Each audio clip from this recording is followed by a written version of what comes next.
Welcome to Black Nouveau. This is our edition for February 8, 2017. I'm Joanne Williams. You know, it's been almost 60 years since the Little Rock Nine helped change the course of public education in America. Dr. Terrence Roberts, one of those 9 students, visited Milwaukee a while back and talked about the value of education. The Wisconsin Black Media Association's second Honoring Our Own event is coming up. We'll talk with Shannon Sims, the new president of the WBMA, about that celebration. And we'll hear from 2 psychotherapists who are sponsoring a Black mental health symposium around the issues of addiction and human trafficking. Tia Richardson is a visual artist who considers herself a community muralist. Liddy Collins is sure that you've seen her work.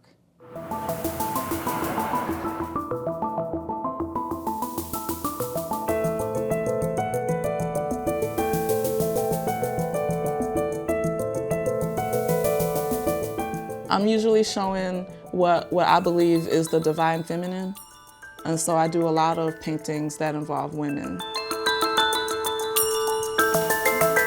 Artist Tia Richardson works mostly in acrylics, oils. Her background is in drawing, colored pencils, pen and ink. She's been drawing since about the age of 4 when her dad gave her some colored pencils and showed her how to use them. Her main works are murals. She's done between 20 and 30 murals, which some call magical realism. It's realism, but I'm showing, I'm putting my own spin on it that makes it look like it's more imaginative. It's not just based on what's in front of you. Spirituality is her focus, the relationship to the spiritual side of things. I'm not interested in just showing the face or just showing what somebody looks like, but showing the inner spirit.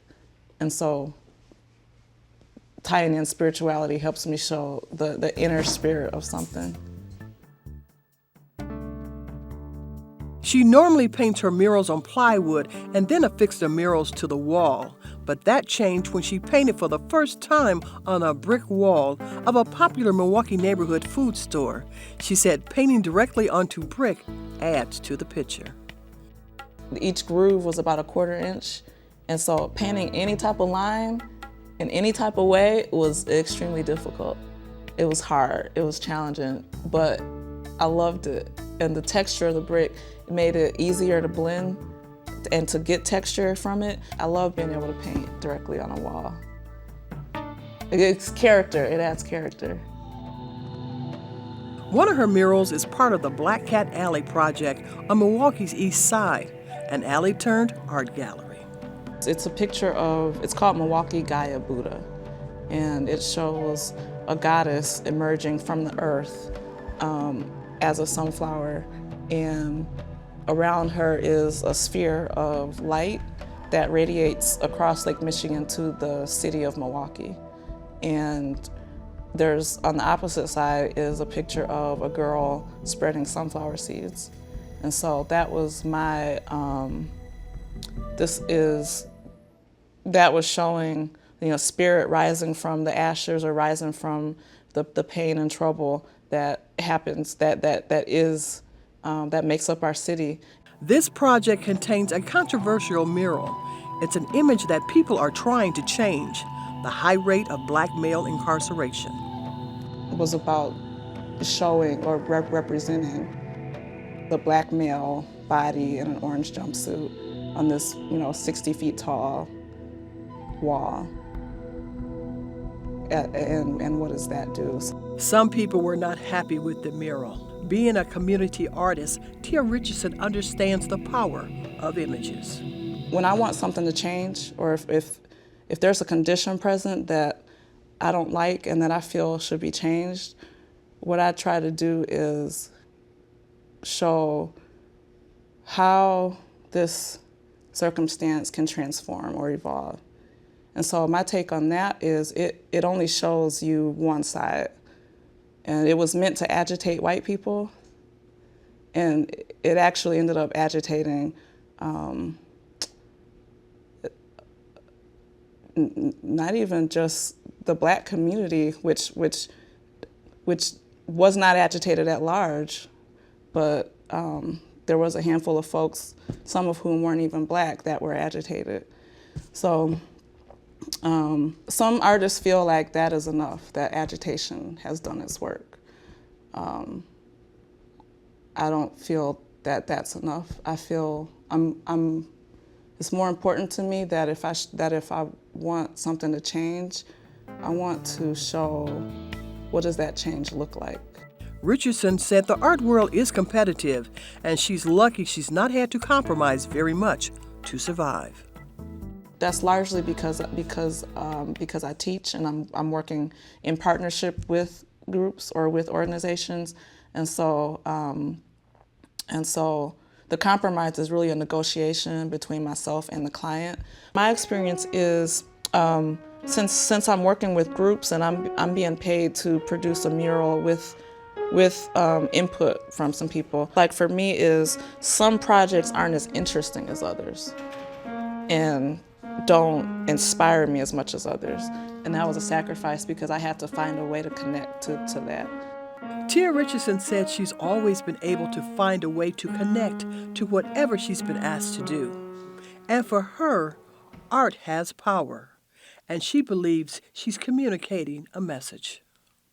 I've always been very passionate about helping others, and I consider myself a healer of sorts and a teacher of sorts, and so I view my work as a healing tool and as a tool for communication and for working with someone else. So it's not just about me.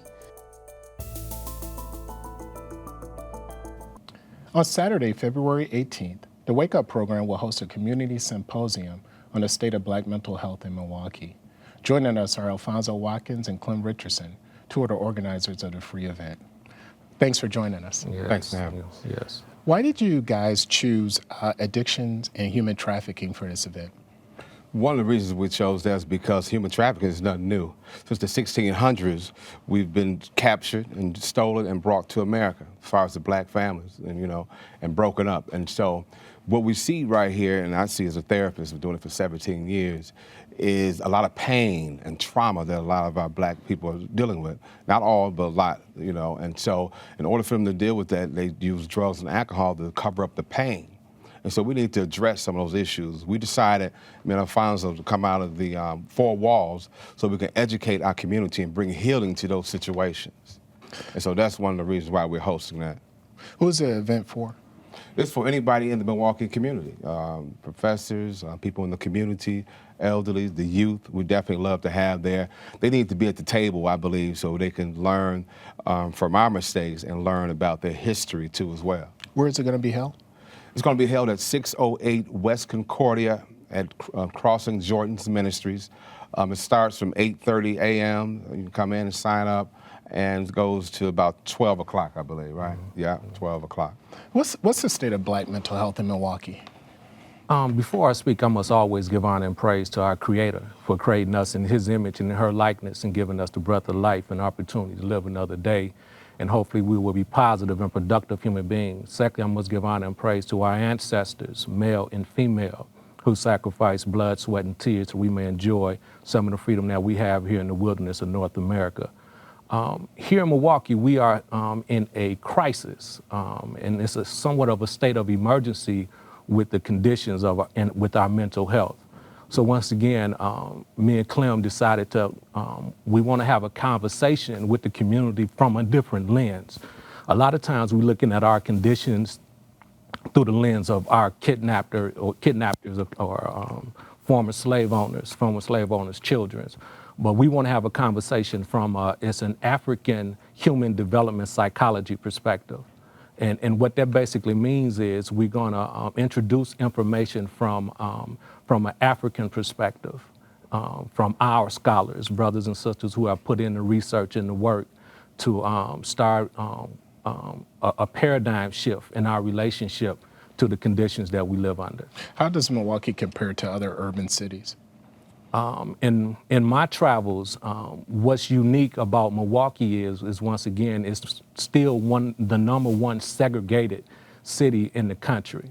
So that creates once again, environmental and social conditions that our people are living under, that a lot of times we're not having real conversations about the trauma of just living in the impoverished conditions that we live under.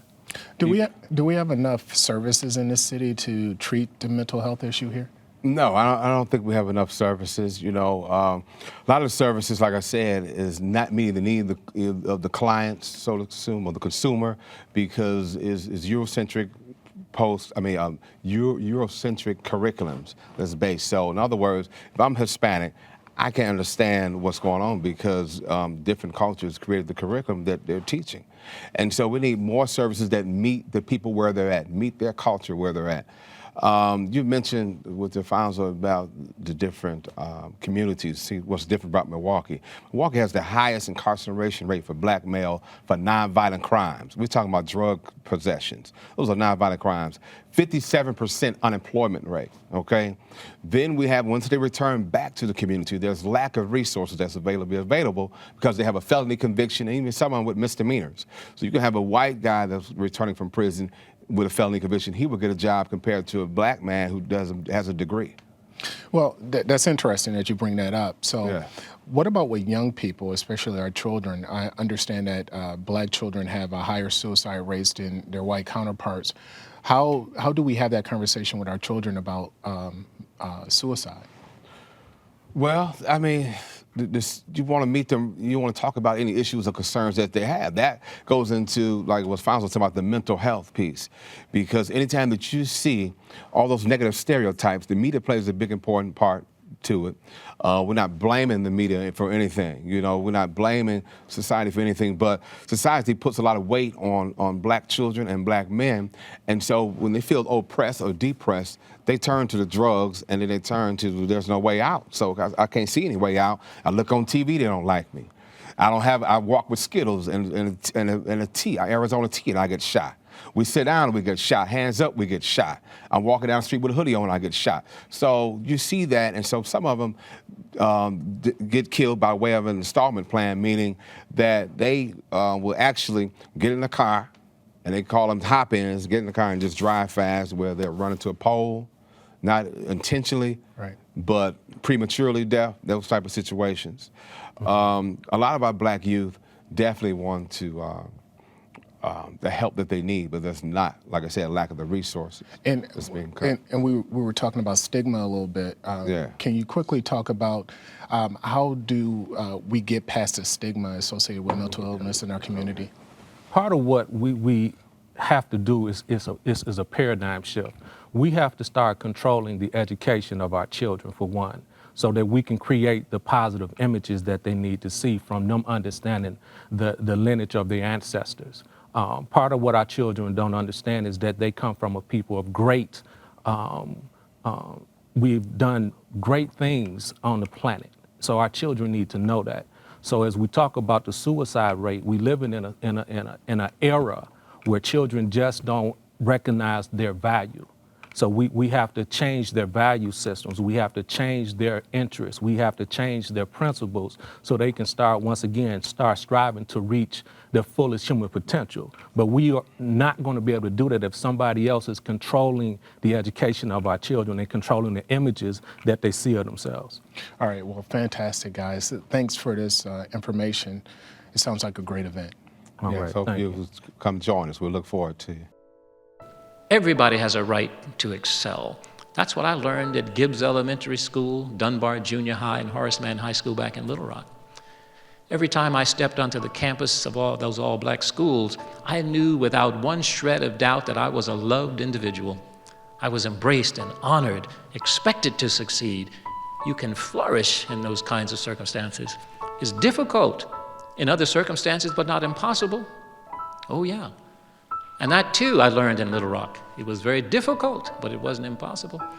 One of the things I had to overcome was fear. I feared for my life on a daily basis, on an hourly basis. One of the things I always wanted to do was leave that place because it was so vile. And yet, one part of me said, you have to be here. It's important to be here. And so what I did with the fear, I put it in my pocket. Fear you can take with you. Fear does not serve as a barrier to anything. It just causes you all kinds of things that happen in your body and your mind even. This is Dr. Terrence Roberts speaking at the University of Wisconsin-Milwaukee.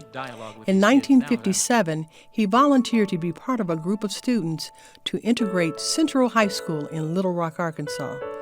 This group of 9, which originally was a group of 150, faced bigotry and racism head-on and will forever be known as the Little Rock 9. The school board designed the plan, which meant it would be one high school at Central, and there would be a one-way process. That is, only black kids would come from the all-black school to Central. There would be no white kids going to the all-black school, which is pretty much the pattern. So that was the preparation, pretty much. Wasn't anything else. Sometimes people ask me, well, weren't you taught or told about what to expect? No. One, nobody really knew what to expect. School board was quickly in disarray once the governor began to act, because the governor was doing things that the school board hadn't anticipated. The opposition that was mounted against us was relentless. It started with the governor himself, who called out the National Guard to keep us out. The people were emboldened by the governor's position, so they did stuff to us with a sense of impunity. And anything that you can think of that one human being might possibly do to another, they did to us. We, the 9, had taken this vow of nonviolence, and it really works. I mean, there were many instances where I was getting beaten around in the hallway, and then the guy hitting me could not throw another blow. It came to a point where he realized that I wasn't hitting back, wasn't going to hit back, had no intention of hitting back. Very difficult to keep beating up somebody with that going on. We were mature beyond our years, simply because as a black person living in that region during that era, you had to have your wits about you or you'd wind up dead. That's what the odds were like. So we had to be on our toes. We had to be aware of what was going on, or we could wind up 6 feet under. My mom used to burn the hate mail. Can you believe? I got home one day from school, she's busily burning the hate mail, and I rush in, Mom, you can't do that. That hate mail has historical value. And that's the first time I heard her use 4-letter words in response to let me know what she thought about the historical value. You know, a lot of people don't know, but in those communities, in the South especially, very segregated communities, education was touted as being the key, the way out, the answer to all of our problems. As a consequence, black educators and black parents worked hard to convince us, the young people, of the value of education. And the mantra I heard growing up over and over, boy, get your education. And this came from people who had no formal education of their own, but they realized how important it was for us. My first grade teacher, I recall saying to me, you, Terry Roberts, you've got to become the executive in charge of your own learning. You've got to take on CEO responsibilities for your own independent learning enterprise. And that was followed up by the 2nd grade teacher, the 3rd grade teacher, throughout that career in the all-black schools. So I think young people today, in various ways, feel not so much a part of what's really going on at the center of things. They're on the periphery. They feel left out.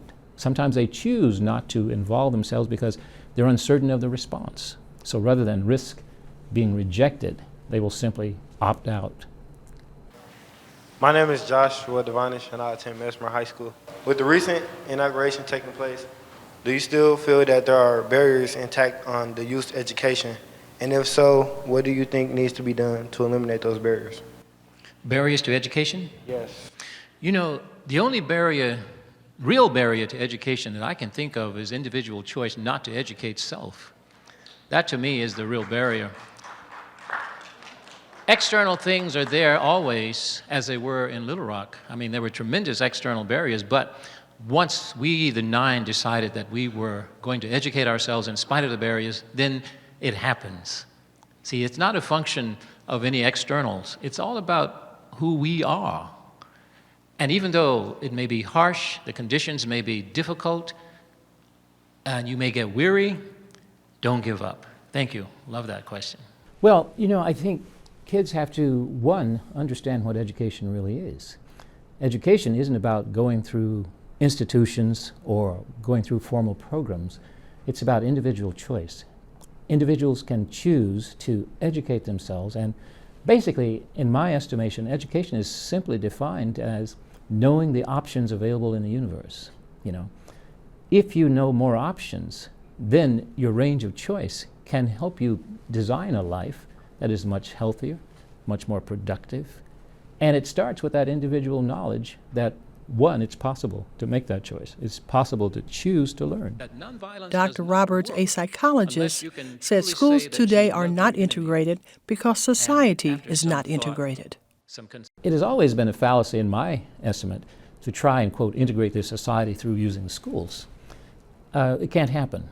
As long as people choose to live monoracial, monocultural lives, that's who we're going to be, no matter what you do.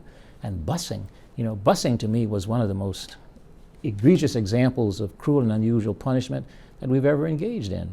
You pack kids up at an unearthly hour in the morning, stick them on buses, take them out to areas where they're unwelcome and unwanted, abused all day, and then packed on buses for a late ride home.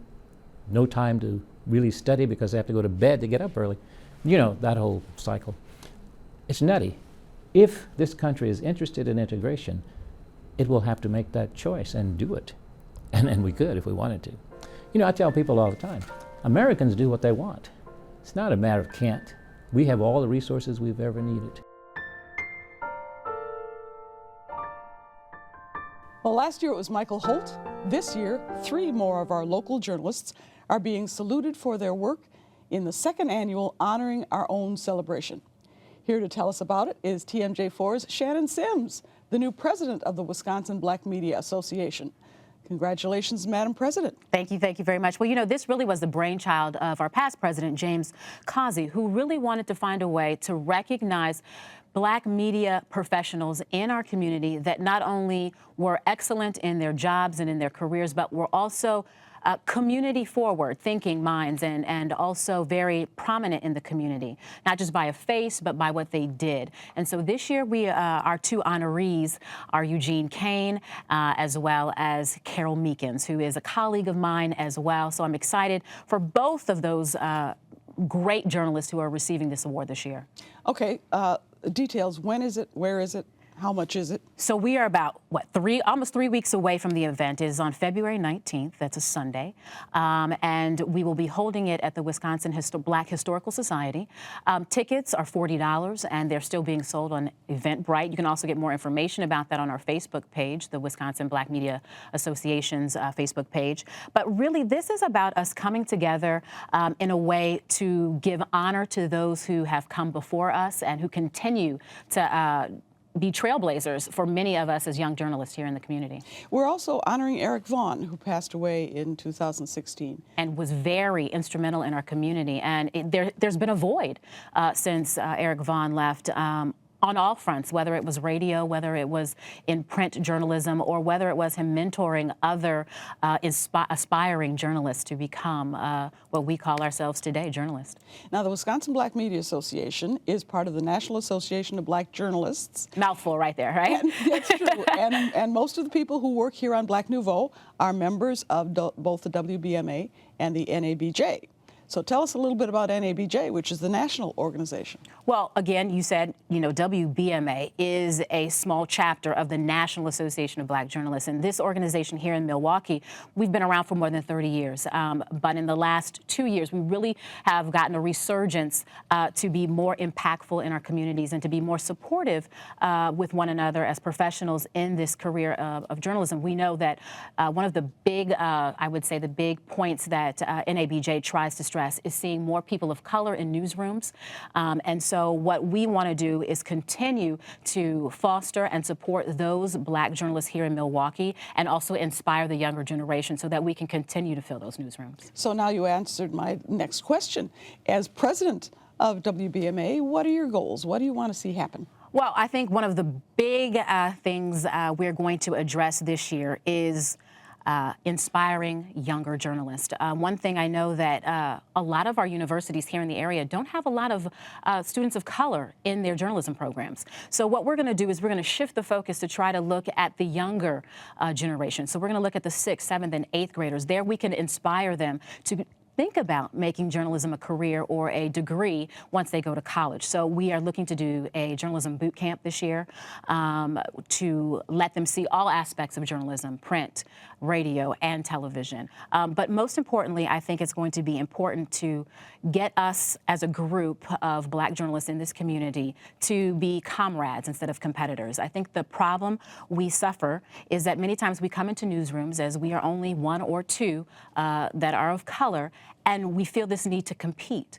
when actually we need to be more comrades than competitors. And so I'm hoping that in the next 2 years that I'm president, that I will be able to inspire more of us to be comrades instead of competitors and be more impactful in our communities by what we cover and also just in supporting each other. And very often the people who come into newsrooms come from outside of Milwaukee. Like myself. Like you. So we would also want to get them acclimated to Milwaukee and teach them things that they may not learn from other journalists. Oh, definitely. I think I can say for myself, I've been here now close to 4 years, that, you know, you get this move to this section of the city and you realize that what you really need is on the other side of the city. And so you kind of need somebody to tell you every now and then, well, if you want to get this, you need that, you need to go here. You may want to look to this group when doing a story. So I think we'll be able to attack all those fronts. All right. Well, Shannon Sims, thank you very much for coming with us today. Oh, it's a pleasure. February 19th is the event honoring Carol Meekins and Eugene Kane and featuring a little honor for Eric Vaughn. So please join us and join Shannon. It's only $40. It's only $40. That's right. And it's going to a good cause because most of that money will also go to our scholarship fund that we hope to award next year to a deserving student who wants to aspire to be a journalist. Yes, ma'am. Thank you very much for joining us here on Black Nouveau. All right. Thanks, Joanne. And that's our program for this week. For Black Nouveau, I'm Joanne Williams. Thanks for watching. And remember, do something to celebrate your history.